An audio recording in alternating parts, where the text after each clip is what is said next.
Welcome to the Echo Essentials podcast. I'm Scott Clark. And I'm Dave Dale. Today we have a few really interesting hot topics that's on our list, including your hiccups, our arm wrestle on the attributes of the casino in our community, and this was hot off the press. I guess we still say that today, but none of the kids would know what we're talking about when we say that. No, they don't know. They do not know. And that is the Addictions Treatment Center on Lakeshore Drive has been canceled. Yes. Canada is no longer involved with that. And we have Gary Gardiner coming in, talking about plowing over Sweetman's gardens. He's not doing that. We talk about Elmwood, which is an incredible thing that they're doing. And, of course, the green light is on for the new twin pad down at the O'Michelle Field. So lots happening today. It's all coming up, but first, a word from one of our great sponsors. You and I just had lunch there, Casey's Restaurant. This weekend, make your way to Casey's Restaurant in North Bay for an unforgettable get-together. Dive into our delicious appetizers and enjoy the best drafts in town. It's the perfect spot to unwind, catch up with friends, and savor great flavors. Don't miss out on the fun. Join us at Casey's for a weekend filled with good food, great drinks, and even better company.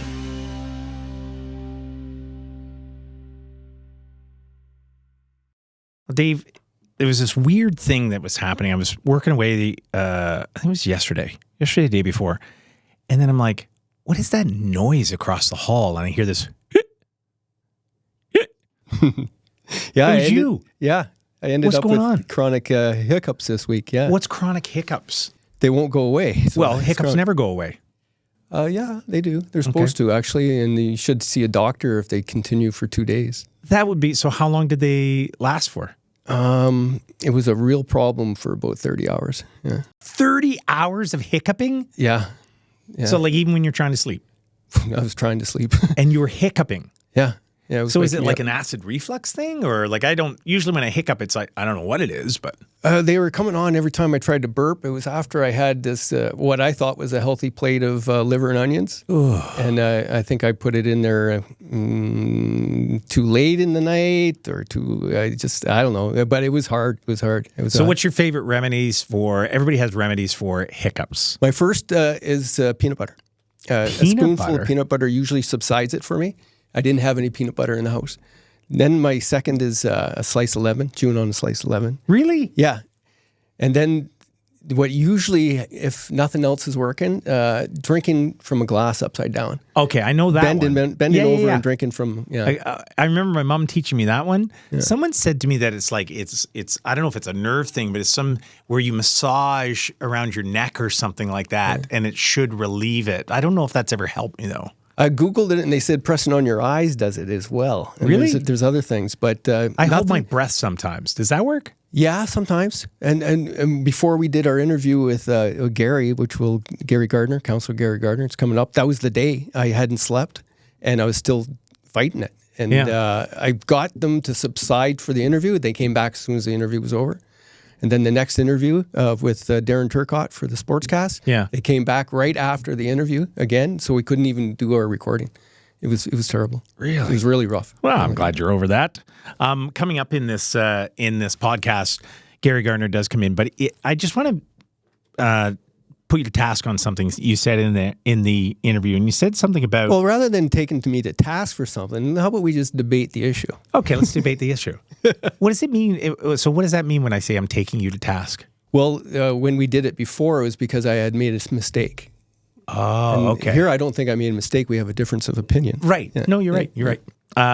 So it's a difference in opinion. You say something that we talk about the casino, and I said, and you said, I don't think the casino is a good economic strategy for the city. Why? Because for one, it's not a healthy pastime for people. Right. Gaming or gambling for what it really is. Right. But you're taking a very small fraction, a percentage from the revenue, as that's what your payoff is. But 95% of it is going out of the community. Where do you benefit Where's the real benefit? Well, here's what I want to debate you on, right? Yeah. And I'm not a big gambler, right? So I'm not coming from the stance that I like to go online and gamble. I actually go to the casino every now and again. My wife and I love to go. First of all, they have all local live entertainment. They only bring live entertainment in from the area. Second of all, they have a great restaurant there. Love their pizza. They have great pizza, and I'm a bit of a pizza fan. And second of all, like, it's entertainment. So I understand people potentially could abuse it, but you could say that about alcohol. You could say it about like 100 different things, what's good for you and what's not good for you. I feel the same way about putting booze in the corner stores, by the way. Yeah. Oh, I agree about that. Yeah. That makes no sense to me, the booze in the corner stores. But it's just entertainment. Like, people go, when we go, it's like, okay, we got a couple $100 or something, and then this is our night out, and we're going to go and just have some fun. And I'm not expecting, because I'm not a gambler, to ever get that $200 back. But we go and we play the minimums and have a little bit of fun and, high five and have a great night out. So I look at it as this place where I can go and have a lovely night out with my wife, and we just have lots of fun, and that's it. So I don't know why that gets equated to be a poor investment in the community when I go there and when I drive by there, it's packed and people are having fun. And that business directly gives back to the community, which we'll hear from, unlike other businesses where 95% of their profits leave the city as well, but we don't hold them to task. So I disagree with your moral stance on that. Well, you have every right. Why do you think casinos get picked on when there's so many other libations, I'll say, that we have that aren't good? Like, and here I'm just poking the bear here, so I'll just throw it out there. So having young children play the game of hockey with the high risk of a concussion that will affect them for the rest of their lives, and yet we celebrate it. We celebrate the violence of hockey. We go out and we pack the arena every week. Like, isn't that more dangerous to society than someone losing $500? No, I don't believe so. I'd rather somebody develop their character through sports and organized sports and taking risks and learn how to mitigate them and to make friends and actually have real entertainment rather than on a one-armed bandit that's no longer one-armed. I love gambling, by the way. Oh, really? I love poker. And if I go to, if I get dragged to a casino, I'm on the roulette table. Yeah. And I like blackjack. Yeah. But I do not think it is good economic development strategy for a community. No. But I don't think was it the city that drove to get the casino there, or wouldn't the casino, the people who own the casino, say, hey, this is a great location for us to do this? We were a region that they were going to put a casino. There was communities that wanted to host it, and we had a somewhat of a plebiscite of people that a survey, and the majority of the community wanted to go forward with a casino. Mm-hmm. I'm on the wrong end of this one and the losing side of the vote, and but I still don't think it's good economic development strategy. Well, I don't think it's an economic development strategy. First of all, I think it's like when people come, like we have this past week is the massive tourism Summit group. Yeah, Summit was here and from all over Ontario, and I'm sure a lot of them is like, hey, night out, let's go have dinner, let's go to the casino, have a few laughs and that sort of thing. So it's just entertainment, because what other entertainment do we have in this city? Truly, like, what other entertainment? Well, that's the sad thing, right? When a casino hockey. Is your opportunity for entertainment. I just don't think it's very good. Community theater, but that's like, it's bits and pieces when we get that. Thank God for the Capitol Center. We get to, every now and again.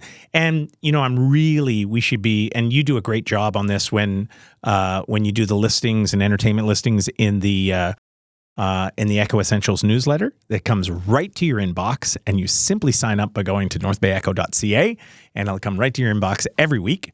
But I find there's this rebirth of live entertainment that's happening in the city, which is fantastic. Yeah, Lou Dogs downtown is right into entertainment. The various brewery guys, who are all competing with the casino for providing a place for entertainment and something to do. Yeah, good for them. So at this time,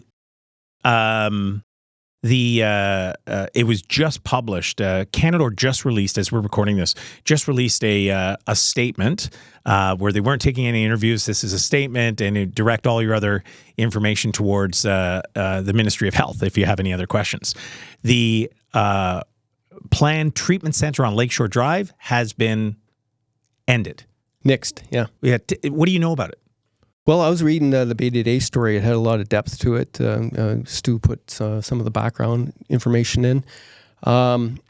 What I know, which is interesting, there's still an allotment for those type of treatment beds in the city, but it won't be done the way Canada was trying to do it. Mm-hmm. Which I think is what the majority of people that are involved with addictions wanted it not to be what Canada proposed. Now, whether they can come up with a different way to do it, what they're really concerned with is having the wraparound services so that we're not bringing people in as a regional center and people are getting stuck here because there's no services after they get out. And that's been one of the issues that have grown our homeless community. No, I just need to go back just a little bit, just because you've been following this for years. Do you know how many beds there were when we had the hospital up on the hill before it was closed down for the regional health center?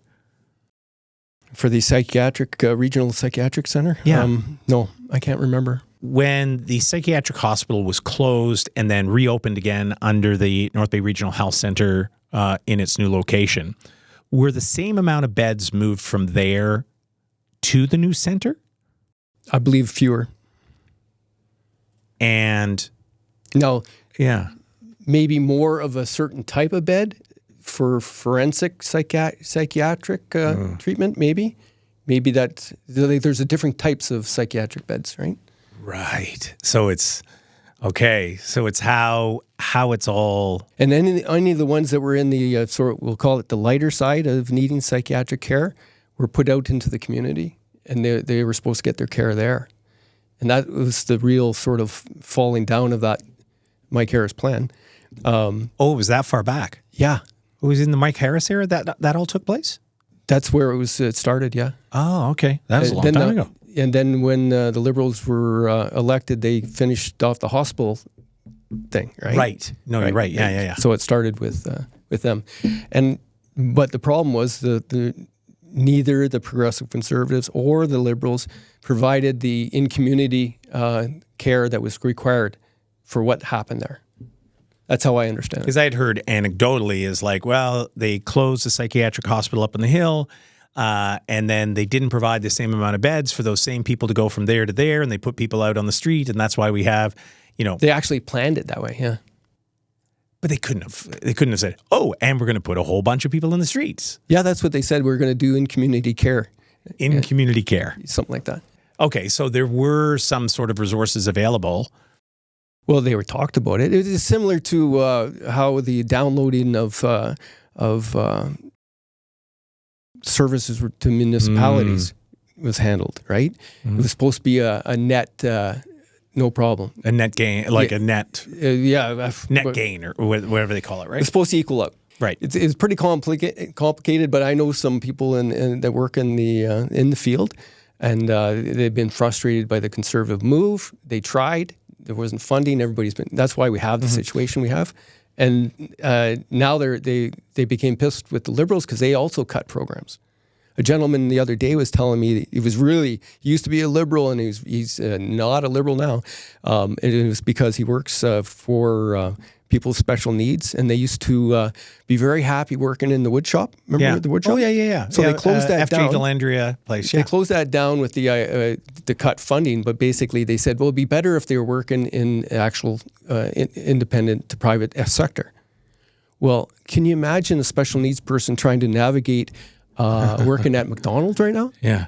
where they're scrambling, they don't have enough, and they don't, Yeah. So he's And mad. It's so interesting because that wood shop actually out in the hall there, the bench that you see there, I actually got that from that wood shop. The quality of work that came out of that wood shop was incredible. And they were very proud to do it and very happy to do it in that environment. And they had a little bit of a business model going, right? Yeah. They were actually selling to furniture stores and these quality, solid pieces that were all handmade and looked after. It's impressive stuff. So something that was partially subsidized as an entity was removed, and now they're just fending for themselves, and it's really frustrated the people in the front lines trying to help these people. So this treatment center on Lakeshore Drive that was Addictions. For addictions, that was going to enhance the amount of care on top of what the psychiatric hospital has today. And if it was, and they've just canceled it. Well, the psychiatric care and addictions are still separated under the Health Act, and they want to put addictions in with mental health, and that's what Rod Biltz and those guys were trying to work on, and changing the legislation so that they're basically they could. Wait a second. Wait. So there's two different things there. Well, it's really interesting you said that because let me go way, way back when I was in radio, and I actually used to have a number of listeners from the psychiatric hospital. And I would get calls and requests and things like that. And I remember it was the people that ran their rec program said, "Hey, Scott, would you ever come up and DJ a dance for us?" I said, "Yeah, I'd love to." Right? And it was this moment, it was probably the early 90s. It was this moment in my life I went up to and DJ'd a dance for all the patients and what they were doing. And I had lots of fans up there. And say what you will. And but the part I learned, which I truly didn't understand, was the majority of the people that were in there at that time, the reason they were there was the effects of drugs and what happened to mental health, to their mental health based on drug addiction. And just in this moment, you're saying to me that they're two different things? Well, someone's mental health may drive you towards drugs, which will impair you to the point where you can't take care of yourself. So how? I'm actually like, wow. So if it's considered a mental health issue, you can be forced into care. But if it's an addictions issue, you can't. Okay, that's complex. Unless you go through the justice system.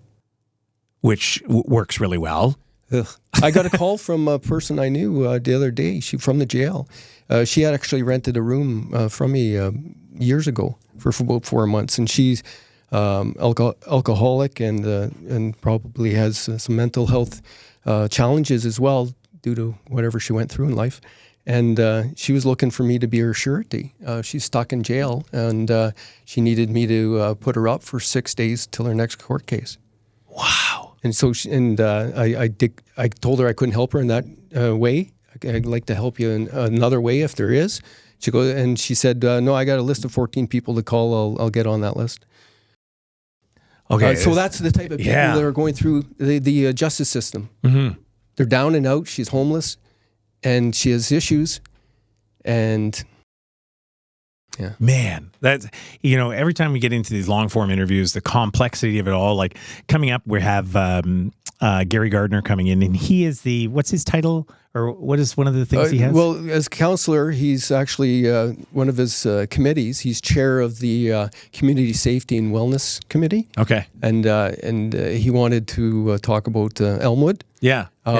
We got him talking about the arena as well, because that was just approved. Right. And, there's some connections in there in community investment and trying to help upstream. Yeah. Right. And make sure you have the infrastructure in there.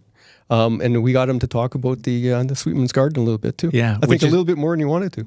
Oh, yeah? It's really interesting because it opened my eyes about the whole Sweetman's Gardens thing. I thought it was Gary that was cutting some trees and stuff. It had nothing to do with Gary.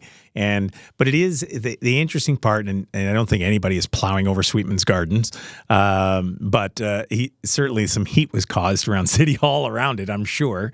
But it really goes to the fact that, we're in this incredible community, and development is happening in and around the community, and then all the people and things that we have to touch, which includes, we were talking earlier about the casino. Like, there was a big part of the development of that area was about turtles, right? And the turtles crossing the road. People and are trying to fight it. Yeah. So there's different habitats and different things like that. But so the biggest thing is that, when it comes to real estate, it's often we don't have the enough real estate for the amount of people that want to buy. Like, even my son today, he's actually working with Matt LaFramboise. And they're one of our great sponsors, the LaFramboise team. And they're representatives of Realty Executives, the local group, Inc. Brokerage, and they're a proud sponsor of us as well, and we're pleased to have them here. But Matt's working with my son right now in navigating the early stages of what it's like to get into real estate for the first time. We were talking about it last night, and he said, "Dad, I've been super busy. I haven't got back to Matt on, Matt asked me about, what are my needs and what am I, going through the whole process." He says, "I feel bad, but I've been working overtime." I said, "Well, just text Matt and let him know that you're working on it. And you're going to go into the bank and get pre-approved and all that stuff." He goes, "All right, I'll try." And then he literally texts Matt, right? He says, "Oh, I'm really sorry. Just been working overtime. I'm going to get into the bank next week." It's like a minute later, bing. He goes, "Wow, that was fast." He goes, "Yeah, that's what real estate people do. That's a LaFramboise team. They get back to you right away. They make things happen. They're moving things forward." But I just want to say and give a shout out to the LaFramboise team and not just Matt, but also Phil Sagan and Adam LaGrose, and of course the most important person is Natasha. This whole team make buying and selling your home an incredible experience. It can be stressful. It can be stressful selling, moving, all of these different things, but I've personally dealt with them. My son is dealing with them now. I'm sure all my kids will be involved with the LaFramboise team. They're fantastic. They do lots of the research that you need. If you're selling or you're buying, they know this market really well, and they're going to sell your home, and they're going to find that forever home for you as well. So I just want to give a shout out to them for being a proud sponsor of what we do. And how we can keep doing what we do is if you support them. So if you have a chance to say, "Hey, we heard about you guys on the Echo Essentials podcast," please let them know, because it makes it possible for us to do this. So coming up next, we're going to hear from Gary Gardiner.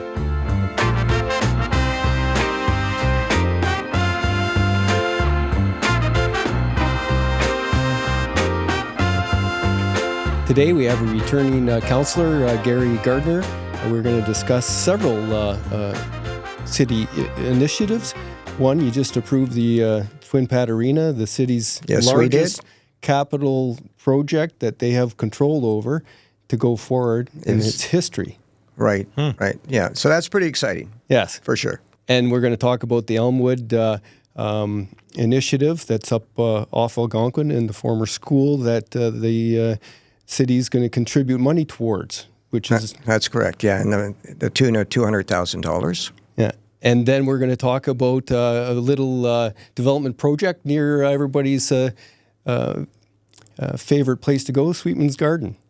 Happy to shed some light on that as well. So. Yeah, right on. Welcome back to the studio. Welcome back, Gary. Yeah, so like I said, this is a great way now to communicate to citizens, stuff that's going on at City Hall, and...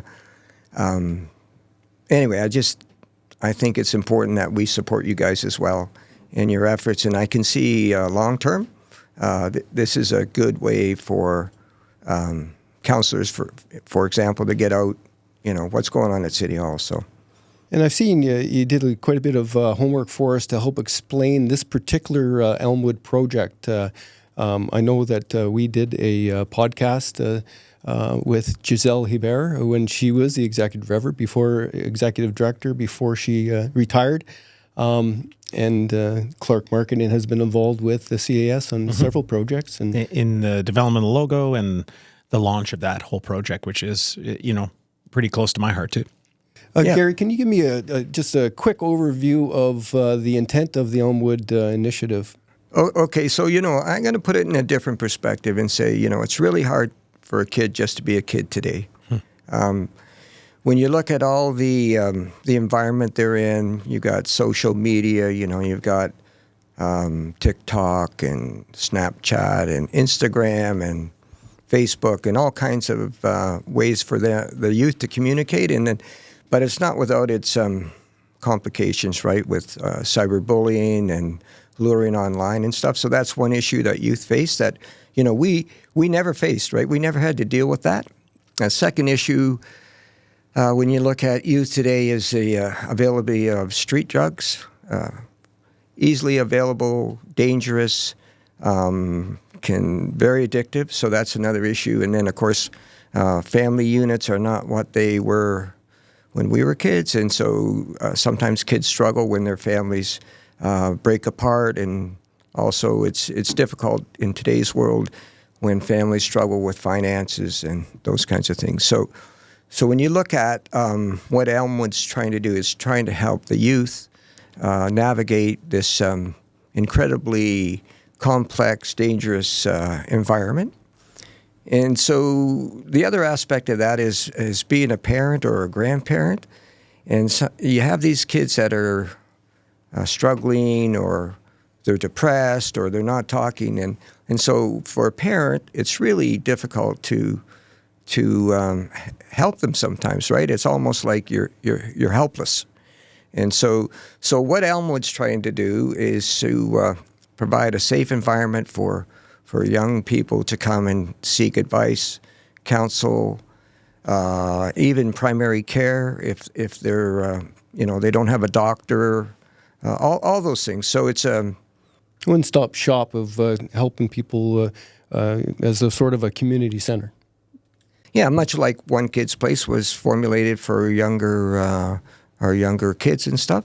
This would be the same concept, right? Where you can go and they'll, ask you what you need and try to point you in the right direction or give you scheduled appointments with professionals.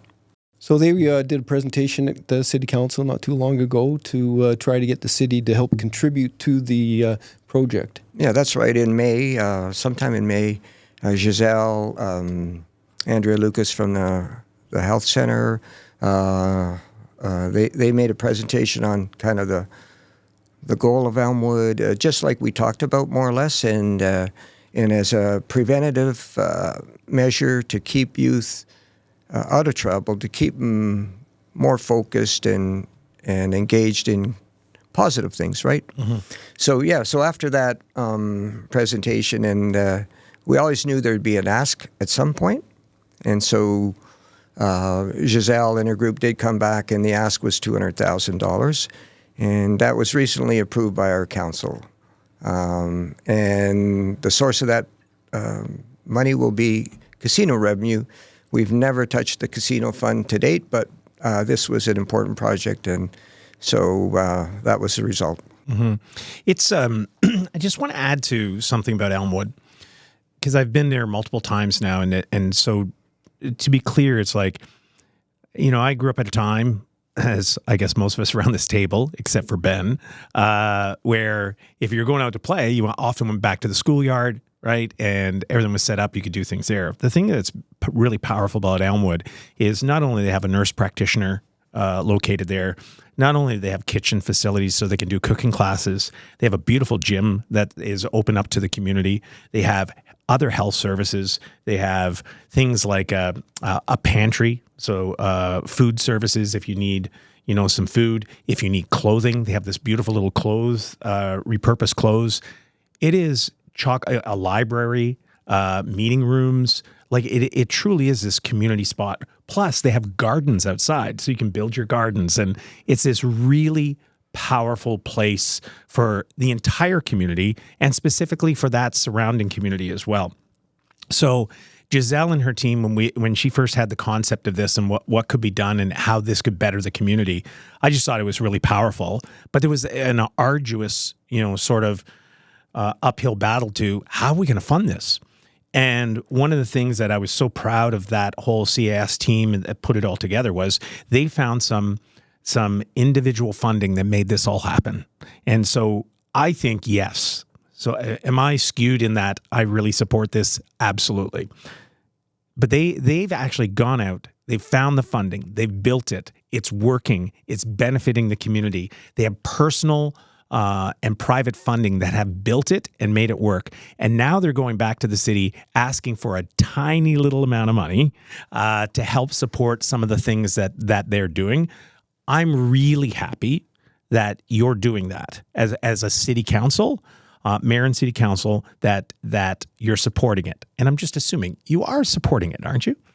Oh, absolutely. Okay. So I just want to talk about that small little amount of money and what it's achieving, right? And so, let me, right before that, let people understand that you're the chair of the Community Safety Committee as well, which is why you're here. Yeah, so I am the chair of the Community and Safety Wellbeing Committee, and this particular topic fits exactly under our umbrella. And so when you talk about the small amount of $200,000, well, it's just it is a drop in the bucket compared to what the total capital project's going to cost. And so they estimate that capital project at $2 million, and they're going to get the funding this way. So Steve Beauchamp, who was the initial donor that allowed Elmwood to be created, he gave $1 million plus in the past years. He's come back to the table with $500,000. And Steve is from North Bay, and he's made very successful business. I think he works out of the States in the tech field. Yeah, he's in the tech in a payroll company. So very successful, and he's wanted to contribute back to the community. So he was at Elmwood a couple weeks ago and toured it and loved it, and then of course Giselle sold him on providing another $500,000, awesome. Right? And the caveat to that, and it was pretty simple, was that the community matches funds. So another $500,000 is committed from the community, and Giselle has already lined up two individuals in our community that had said, no problem, Giselle, we'll raise the $500,000. So that's $1 million. And so now they go to NOHFC funding, and the guidelines there is that you have to match it 50%. So they've applied for $1 million from NOHFC based on a $2 million budget. So they have now made that $1 million matching dollars, and then NOHFC requires another 10% contingency fund. That's where the city kicked in the $200,000. So for $200,000 little money, it's a $2.2 million capital project. So just a quick question, just a nuance here. So it's a contingency fund. Does that mean that it has to be used? Well, yeah. So it'll be interesting. There'll be a contract with the city, and I believe that will, if they have, after the project's over, if it comes in on budget, it might be allocated for other things within the schoolyard that we're already participating. The city's already has after-school programs and stuff, so we would then repurpose it at that point in time. Gotcha. And just to confirm, the project and the development isn't complete yet. No. So I think on the podcast it showed the one wing of the school that's not completed, and so it needs to be basically gutted and redone, HVAC and new everything, right? And I just wanted to finalize just one thing so we don't forget. So Giselle and her team have applied for the Youth Wellness Ontario Hub funding, and the province has committed to establishing 27 of these centers across Ontario. So there's 5 spots left, and we're hoping that the city of North Bay and Elmwood will be successful in the last allocation.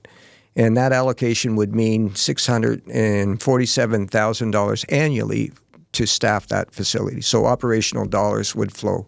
So we're hoping, or Elmwood's hoping, that by showing that they've committed to the capital costs to fix the existing school, that the province will look favorably towards their application. So, yeah.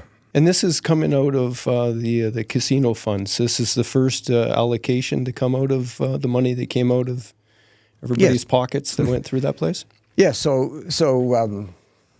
the motion as it was read that said this money will be allocated from casino funds, and I think it's appropriate in the guidelines that we have within the city and finance is that the casino funds must be used for capital projects.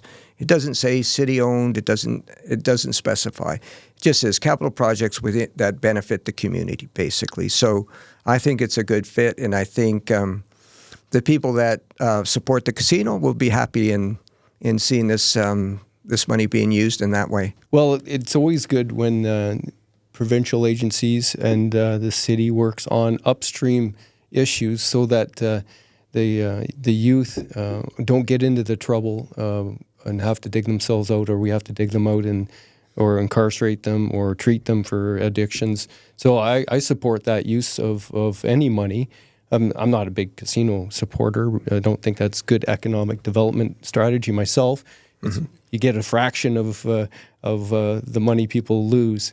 But the reality is people gamble, and they're either going to gamble here or somewhere else. So, and with the sports betting going on, you're just going to be losing all kinds of money that way. That's my little gambling. Yeah, I would like to say though, on behalf of the casino, is you got to go for pizza night. I think some of the best pizza they have at there, and they support live entertainment. They only book live entertainment from local musicians, so they support local entertainment as well. Oh, there's upsides, yes. Yeah, absolutely. And the part from a business standpoint that I marvel at everything that you're sharing here, and you're a builder, Gary, so you know, right? Like all those dollars, they're basically the lion's share of those dollars are coming from the community, or from a generous donor in the community, plus others. And they're leveraging, some of the programs that are available to us federally and provincially. And that's why I said at the very beginning, that small little investment that the city has to put into this, that the whole city benefits from this, I think, what an incredible investment. That's a beauty. And maybe that ties into our next thing about the arena. The arena? Yeah. You just green-lighted the arena. I remember at one time that part of the financial plan for the arena was involved in casino money, but that's no longer the case?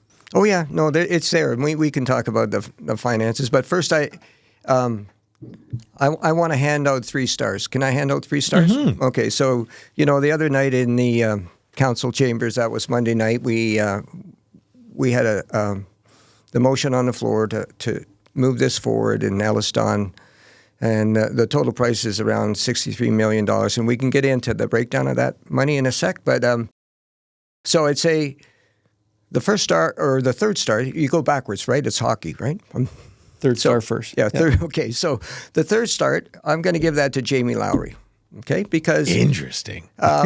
Because he had the interest of the taxpayer, and he said the losing goalie. Got it. Yeah. How does third star goes to losing goalie. Yeah. Well, one vote. You can't miss a hockey analogy, But anyway, so yeah, no, he was right in saying, how does this impact the taxpayer? And we can talk about that, right? And so the second star, I would go with Councilor Inch. And Sarah really articulated very well the dangerous situation we're in if we don't build this thing, right? If we don't build this arena, then if Pete Pelangio, for some reason, has a catastrophic failure, ice plants, whatever, would we reinvest money into an old building? Probably not. And that could really be devastating to the hockey community and the figure skating community and everybody else that uses ice there, right? So she put that very well and said, this is a necessary. She didn't like the cost, but she felt it was necessary to move it forward. So I give her the second star. And the first star, I'm going to go with Lana Mitchell. And as you know, she's in charge of the infrastructure operations, which this is coming under. And she articulated very clearly that, number one, without the $26 million, we wouldn't probably be talking about this. And secondly, her question was, if we don't do it now, when? And what will be the cost in the future? And she also talked about progressive design build, and I thought that was important too, to kind of articulate how we got to the price, right? And if we had a 4-star, I'd give it to Justine, right? Because she talked about the importance of this community center to the volunteers, the coaches, the parents, everybody that works in the sport environment, that this is a big win for them, right? Because they're going to get a new facility. It's going to kind of invigorate the groups out there to say, well, the city cares too. So that would be my stars for this event. Founded in 1968, Voyageur Aviation is a proud member of our community, providing worldwide aviation services from our headquarters right here in North Bay. If you're looking for a challenge, change, or want to expand your current career in aviation, Voyageur is hiring for a wide range of technical and non-technical roles, including pilots, aircraft maintenance personnel, corporate administration, machinists, supply chain professionals, and more. Be part of a workforce that is over 400 strong, supporting humanitarian, government, defense, and civil aviation operations around the world. For a career in aviation and beyond, learn more about open positions and career paths at voyav.com.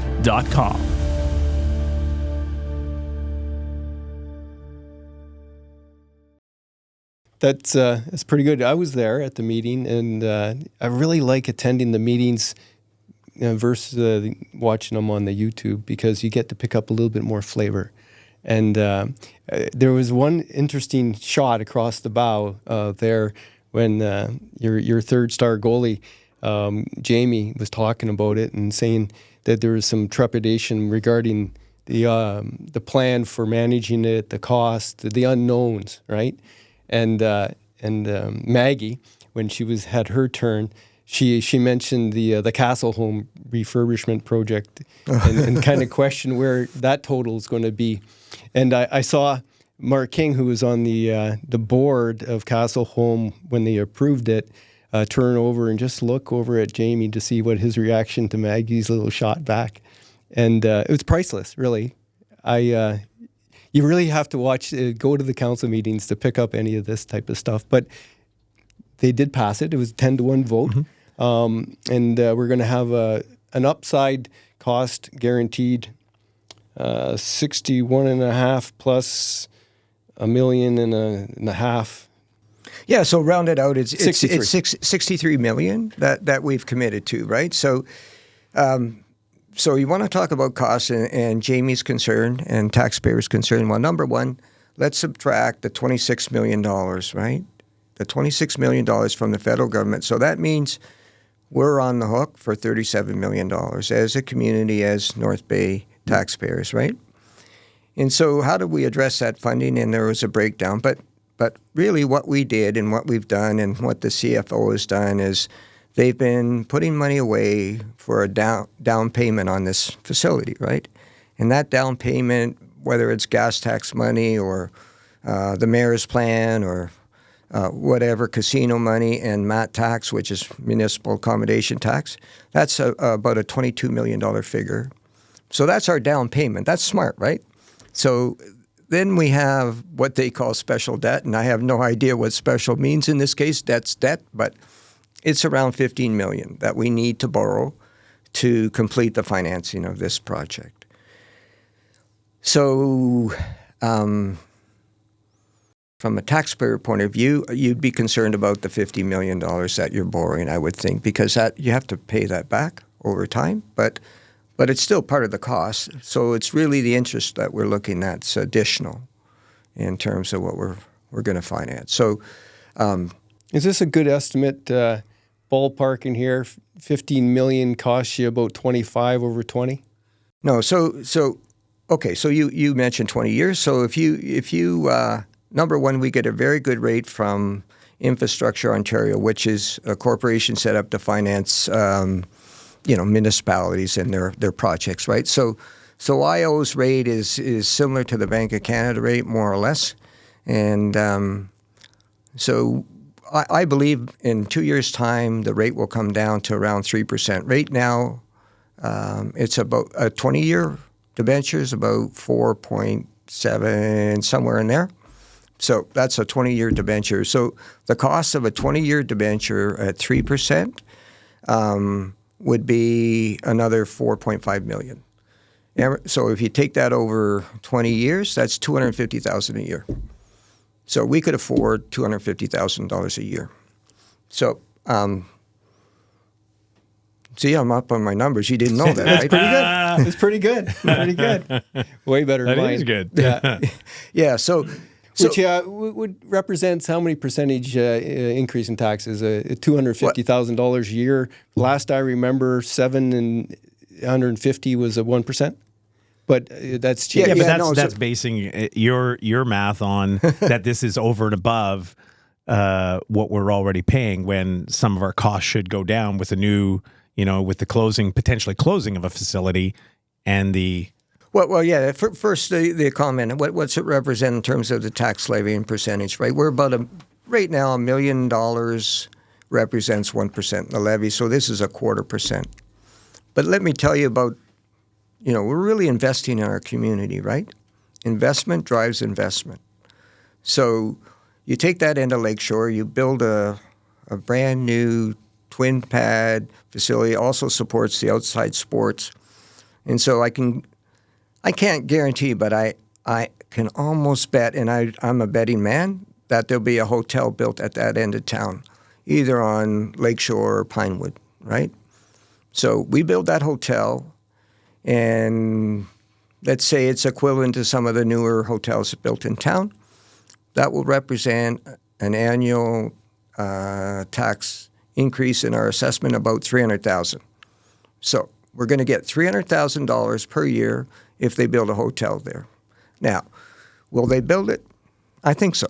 So that's one part of the benefit of investing in your community. So you get paybacks, right? It's not unless that hotel replaces the Ramada, that doesn't seem to be going very far, very fast. The money goes back and forth in these type of discussions. It's a good investment. I would say that we could agree on that, as far as, because in the long term, Pete Pelangio is no longer going to be there.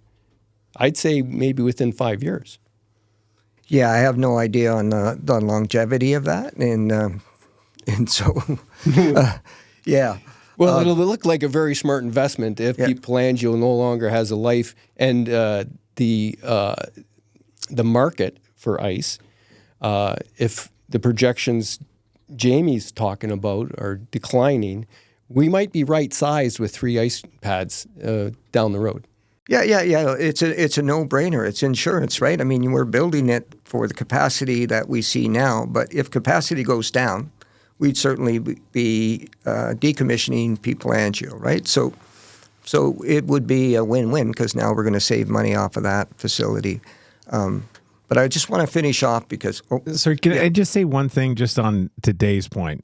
Pete Pelangio was a private investment into our community, not a city investment. Well, they took it over from a guy that made it a private investment. Do you know why? I know why.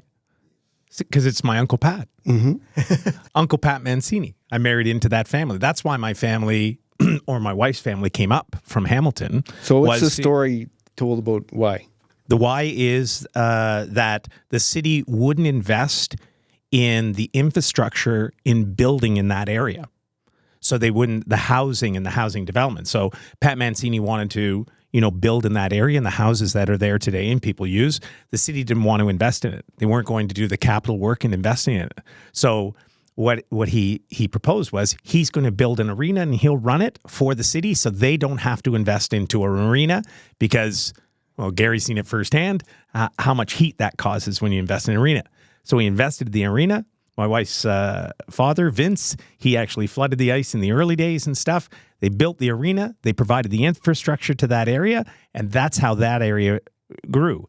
And then he handed the keys over to the city afterwards to let them run it. So that's how. So going back to what Gary said about the investment into this new arena and what happens around it, these things do happen. Yeah, that's a great example. So I just want to finish off on economic benefits, right? Investment drives investment. So we're going to see, some activity development down at that end, but also economic spinoff, right? We just had that recent, girls hockey tournament, right? And participants were about 1,500. There was 1,000 girls, then there was parents and coaches and, the people that come with that. So the tourism group figures that represents $1.5 million spent in our economy on that weekend. Restaurants, hotels, et cetera, right? So that's the other part of investing in this facility. We know we're going to attract more tournaments, more events, and that's going to have spin-offs, good spin-offs for hotels, restaurants, all those things. So everybody wins in that case. I'm a believer. Well, I knew the arena was needed, long arguer of location, but I know the city's really invested in the Omashil area. So yeah. Gary, what has changed? You ran in two different times, once for mayor, once for council, and especially on your last run, the arena was a core. You were incredibly vocal about that arena.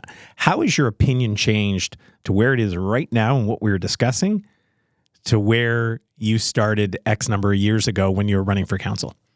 Right. So, I mean, we covered a bit of that last podcast. And so it was, when I looked at it and I said this, and I'll repeat it, is I didn't like the design, number one.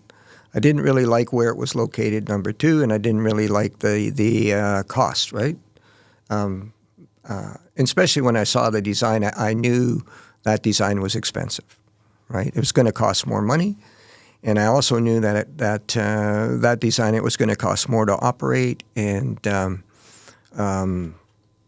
through just not only energy, but staff and all those kinds of things. So what's changed is we agreed to redesign it, and we redesigned it with that progressive design build concept, which said, here's the money we think we need to spend, which was at the time we said $60 million, right? So the design team came in and they designed a side-by-side rink, a square box, more or less, but very efficient. And their focus was on completing our functional program, which means the 2 pads, change rooms, 14 change rooms, et cetera, but with a target price coming in, including design costs around $60 million, right? just to follow the bouncing ball, I don't mean to interrupt, but the tender that was rejected for the original design that you didn't like was about $72 million.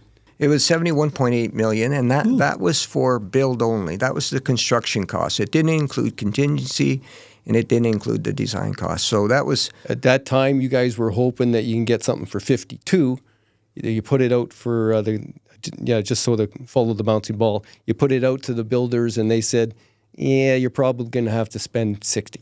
Yeah, so, Colliers did that. They called it a market sounding, and they came back and said, Council, really, if you want to have a chance at this, it's around $60 million. And they felt that was a bit low, and we felt we should stick with 60 at the time. And it's good to have a lower number than you actually end up because it drives the design process because everybody's trying to achieve that lower number. And so, when we talked about that last time, when they first designed it and they priced it, it was $65 million construction cost, not including contingency. So they went back to the table. First thing they did was they moved it off the swamp and put it on the bedrock, and that saved a couple million. And then they looked at the it was interesting. They looked at the second floor and said, well, we have the walking track. We got to put an elevator. We got to put stairs. We're spending quite a bit of money to get to that space. And so in the design team, they said, why not use the space over the change rooms on the north side? So they increased. So that gave them the idea. Now we can shrink the footprint a bit, right? So that saved money. We got some more space up top, right? And you'll see eventually that'll be offices, boardroom for sports to have their meetings and stuff. And then there's an exercise area at the one end. So that design process and trying to keep their target on the money help shrink and make the building more efficient, right? So, and the last thing I want to talk about in that design process, and this was credit to Lana Mitchell because she's on the steering committee. She said we need to have food services, right? North Bay's known as not a very nice host when it comes to hosting tournaments because we have no food in our arenas and whatnot. So she insisted that that be incorporated into the design. So what happened? There was some office spaces set aside for management and stuff on the lower floor.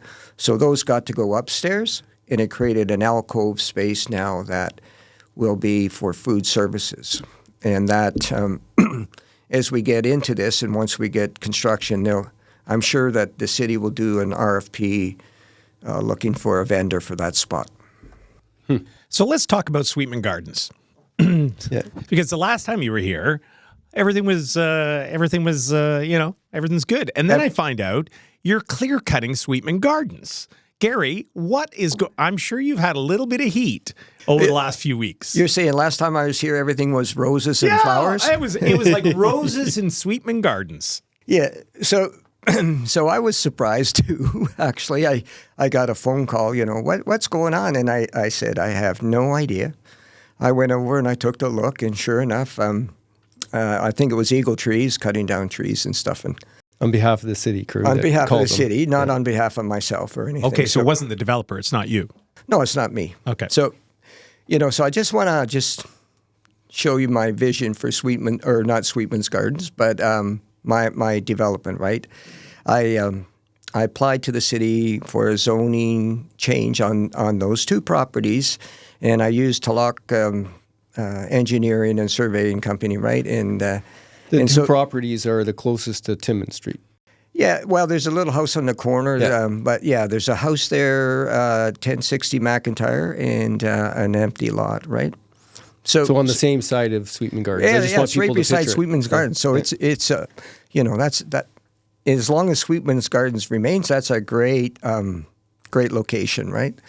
So the zoning bylaw change, I needed it to. I wanted to create 6 condo units, so 2 buildings of 3, which I could build right now, anyways.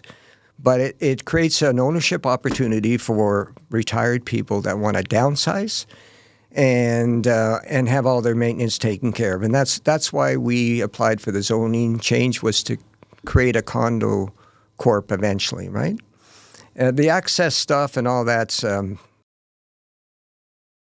it's Superfluous? it's nonsense. We changed the site plan to access the current driveway and access the whole property for the building. So, and I'll tell you, the people that are interested in those condos are all retired and they're avid gardeners, and they thought, wouldn't it be great? We're going to live here, and we get to go over to Sweetman's Gardens, Right. and we get to garden. So really, it's the developments on the other side of the street from Sweetman Gardens. Absolutely, yeah. I have to say this, Gary, because I was, having some fun with you about clear cutting Sweetman's Gardens, because it's just down the street from us here. We're on Mac West here. Right. And I went down to have a look. And then I'm like, I'm actually not sure why everybody's pissed. And now you did an interview last week. Yeah, with why I don't understand. What it was scrub, and it was just actually it was really good habitat for the birds and pollinators right beside the garden. They go hand in hand. For the love right? of, come on. Yeah, well, now it's a bare open, and it changes the whole thing. You'll have to see the podcast that we did. I will. That I comes out yet. actually. It came out last Thursday when this comes out. Stu Campaign and I interviewed Liz Lott and Liza Vandermeer, and they explain it really well, of the value of the brush scrub trees that were along there provided more than you would be able to understand just from seeing it. So just remember It's this. very much a bird hotspot because of those trees. But you could also say any development that takes place anywhere does that. Yeah, but the clear cutting happened outside of anybody's direction from council. There was no reason to do it. Staff were not told to go make that place barren. They just thought it was a good idea one day. And just so we're clear on our language, Yeah. nothing's been touched of Sweetman's Gardens, just the brush around it. Yes. Right. Just so we're clear, because all the stuff I'm reading and everybody Unnecessarily taken away. They're making it sound like Sweetman Gardens was touched when it wasn't. It wasn't touched. It's impacted severely. Well, so is a house across the street impacts it. Like, yeah, absolutely. No, not a house across the street. Absolutely. Aren't you on the same side as Sweetman Gardens? Yeah, I'm on the same side. Yeah, Remember, he's on the same side. this was the CN railway went through there, right? And so when the CN pulled up their tracks, the scrub brush you mentioned grew in. Nobody took care of it. Nobody maintained it. It just kind of grew. And, and it created the canopy that Dave talked about and stuff. And a lot of it was sand, especially at my end. There's virtually nothing there in front of the two houses. The road's restricted because the train tracks used to run by it. What you'll see in the podcast when they describe it, and they do a better job of it, but there was a bit of a sanctuary buffered by that canopy of trees that nobody valued, except for the people actually that used the garden. It provided shade. It provided a buffer. People used to go there and meditate and play music. Now they're exposed to the bright sunlight, and it changes the garden. Okay. Yeah. So, but you said something interesting just a second ago that I'm not clear on. You said nobody gave direction to cut any of that? Then why was it cut?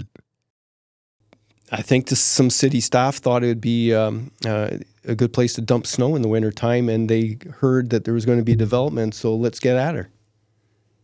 That's why it was cut? That's what it boils down to. So what has nothing to do with Gary then?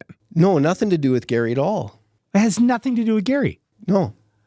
Well, that's why this podcast is important. I thought Gary was getting all the heat from this. Well, people aren't confusing what really was taking place. Even the notice that went to the surrounding neighbors, indicated they were going to do less than they actually did. They got carried away.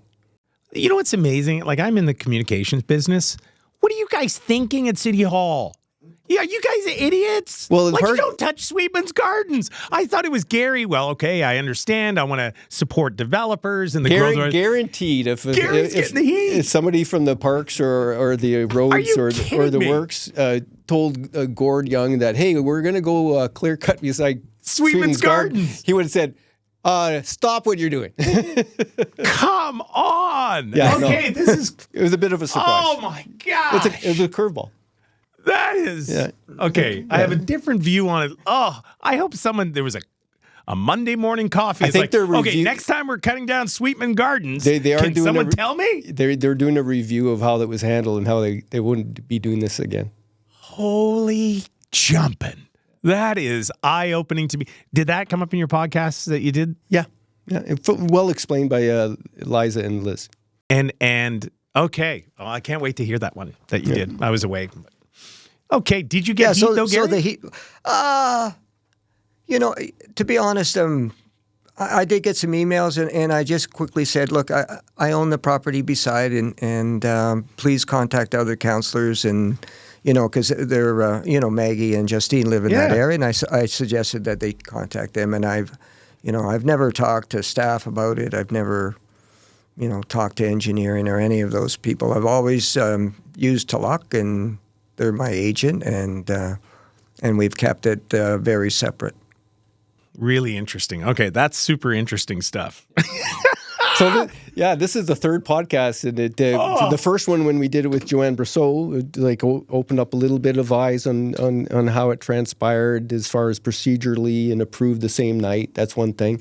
But I always thought, because I was on that podcast with Joanne, it felt like what I was hearing was Joanne was sort of saying that, this is being developed and this needed to be cut and it was rushed through and all this. I'm going, well, that doesn't sound great. Now, as that's why we need to support the Echo Network. And Echo Essentials is that we get to have these long conversations about the nuances of everything so we can get the complete picture about what's really going on. Yeah.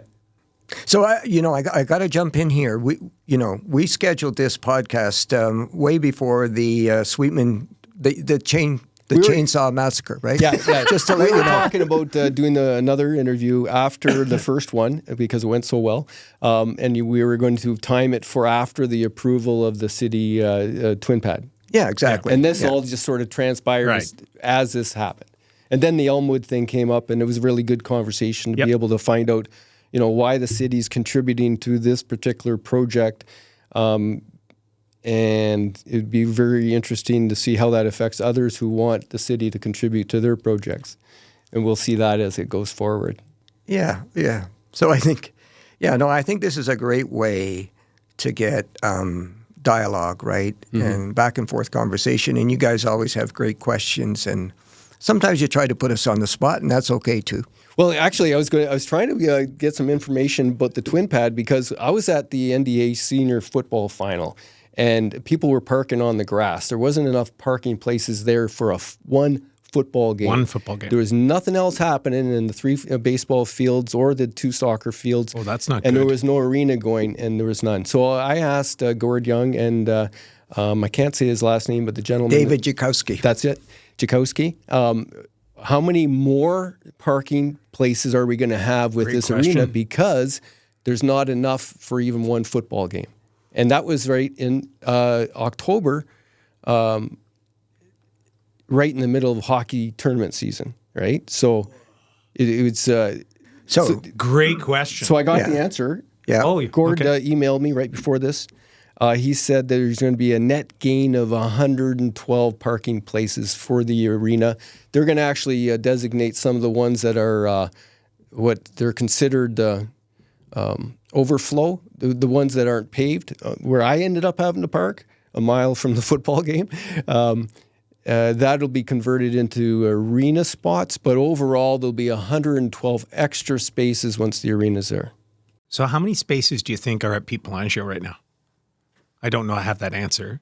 And the reason I ask is that you go certain times. That's a good idea. At Pete Pelangio, you can't get a parking spot in there. Yeah. So if it's 100 and whatever, that's a twin pad, smaller arena. You sometimes, I did. That's where I took my kids for hockey. Right? Yeah. And now that they have the dome there, there's no parking for people to come to the dome when the college is humping. Right. People are going to be parking in the back of Pete Pelangio to get to the dome. So parking's a big deal. Yeah, so just on that, and I happen to agree. Oh yeah, that's right. You're here. Yeah. Hi, Gary. I happen to agree, and we've had these discussions with staff about parking out at Oversaw, right? And so, staff agreed that we would take an overall wholesome look at the Oversaw site, look at the future developments, whether that's cricket or whatever, and say what's the overall requirement or the capacity in parking, and then we have to nail that down. Just so you know, I mean, we do own property down Booth Road. We own quite a bit of land, although I think it's probably wetlands. So. Oh, we got lots of wetlands. Pave it over. Anyway, so it is a concern going forward, and it'll be a concern during construction phase because we'll be blocking off, what used to be the gravel parking lot will no longer be available. So we're working on all those things. There's some space that you can extend the parking into the grass behind the washrooms before the other soccer field. There is some space you can expand to. Yeah, that's already identified, and it's already going to be, that'll be one of the first things you're going to see happen down there after the dynamite goes off. Blowing up the rock is to develop exactly that spot for parking. So I need to go back to Sweetman's Gardens just for 1 second. I just want to know this. Whose portfolio is that? Who's in charge of that portfolio? Like of Parks. Parks? Is that community services? Well, and I think it was fair in the previous podcast is that land is not really in parks. It's not in a parks master plan. It's not parks. Parks, we don't. As far as I know, it's not officially designated as an asset. The city has no. We don't do any maintenance or any I'm going work somewhere there. with this question. So who's in charge? Is it Justine in community services? No. Who's like the actual employee staff? Like, Jerry Knox was the CEO. Who's in charge of parks? Mark Thomas.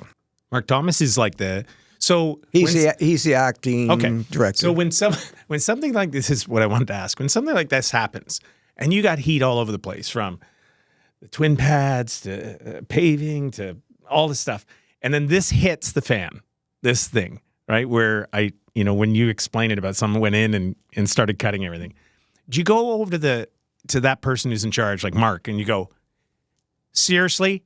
Like, seriously? Seriously? It's not Mark. No, but he's in charge of that. That's portfolio. not a park. Yeah, no, I think so Public Works. It was probably Public Works. So who's in charge of Public Works? Might be Scott Franks. So do you go to Scott Franks and go, seriously?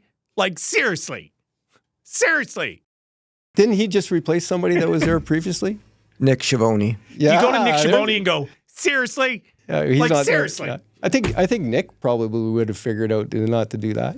Is it the same person who is in charge of replacing the windows at City Hall? Because that makes total sense to me. It makes total sense to me if it's the exact same person.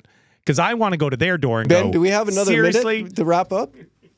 We have Seriously. We have one more minute before we really drive this into the ditch. Seriously? Yeah. I can't answer who was. I can't answer that. I don't want you to, Gary. I don't want you to. We had Gary giving up names.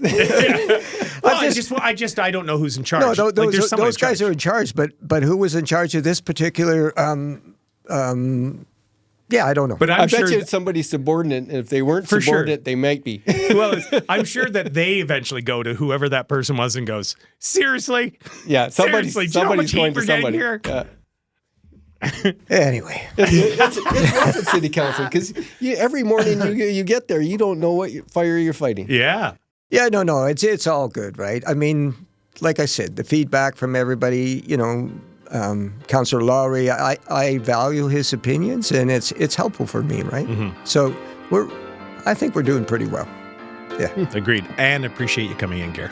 Yeah, no, Thanks this so is much. cool. Yeah. No, it's always fun. Until. Seriously.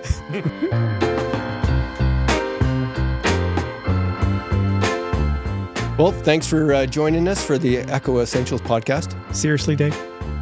I'm Scott Clark. And seriously, I'm Dave Dale.